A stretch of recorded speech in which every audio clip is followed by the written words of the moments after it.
Skyfall, written and narrated by Mons. They hadn't eaten for days, and Grick had to tighten his belt around his belly so his pants would stay up. The rain was usually a blessing to simple farmers, but this constant skyfall had drowned all their crops and turned their field into a swamp. It was unbelievable how much disaster rain could cause. Where the kids used to run around and play, a lake started to take form. Potatoes were Grick's and his family's primary food. They lived alone in this large field, the closest neighbor a mile away. They usually sold some of their harvest in the village market, some more miles away. It was a coastal village with a good port for merchants. Usually, they could trade merchandises from rare parts of the world for their potatoes. Mostly, they bought firewood. It got really cold up here in the north during winter. They lived in open field land with very few trees at sight. Many call this place a wasteland. "We need to leave. We're not going to survive if we stay here." Grick turned his head towards his wife and said. Ceci looked down at her daughter, so frail, resting in her arms. Then she only nodded. "Where should we go?" she asked her husband. "Southwest, where I grew up. There's a huge forest they call the Misty Forest. People live there on hunting. We could build a house just like this one we have here and live on hunting or other crafts on ourselves. We might be able to live on the outskirts of the forest of farming. It's far away, so it's going to be a long walk, but we can do it. Trust me," Grick said, not just to Ceci, but to himself as well. And it was a long walk, heavy rain bombarding them during the way. They were soaked down to the skin. Their boots were muddy from stepping in all the wet ground. Rain never ceased from crushing down. It was heavy for this family of four, Grick and Ceci, with their two children. Ceci always carried their daughter in her arms, while their son walked in between them. They had slaughtered the last pig before leaving. What else they didn't need, they left behind. They passed every neighbor's house they had that was on their path, but they never met anyone.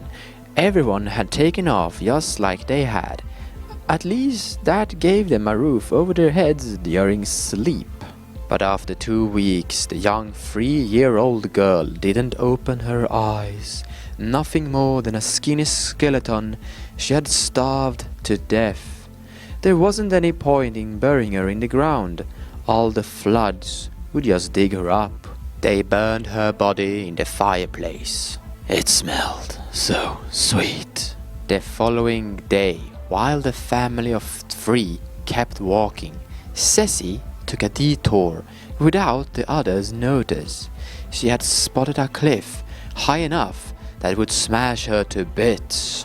She never said a word, just let the wind take her away as she fell down together with the rain.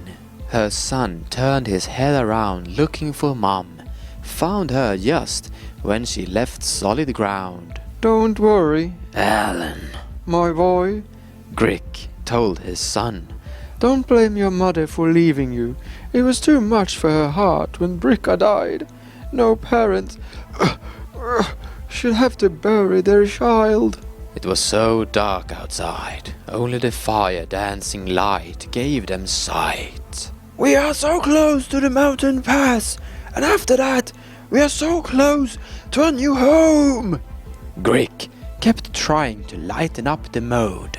He almost shouted because of the hard-blowing rainy wind. It felt like the huff and the puff would make the roof blow off.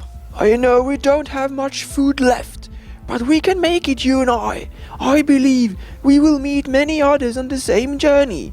We must be many refugees leaving the open field lands." "I'm not scared," Alan said. "We do what we need to do to survive."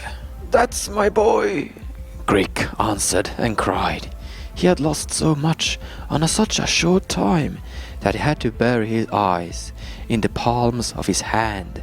Their land, their house, his wife, his daughter, and now his own life. He felt something sharp stick into his side. "You're old and lived long. I'm young. I wanna keep walking on," Alan said to his father. The wind were blowing hard and steady, trying to tell the world of the vicious boy's murder, aiming at blowing the house apart, attempting to take the last family member's life. Alan cooked his father in the fireplace. He smelled just how Bricka had smelled, Alan thought. Sweet. Hunger made everything smell tasty. The rain was coming down the chimney, trying to kill the fire. But Alan ate until his belly was full. Nothing had ever felt so good. Several days later, Alan caught up with the other refugees, his old neighbors, the people whose houses he had lived in during his walk here. They all seemed to walk towards the same place, the misty forest. It didn't look like anyone had anything with them to eat. The only thing they had was a lot of people.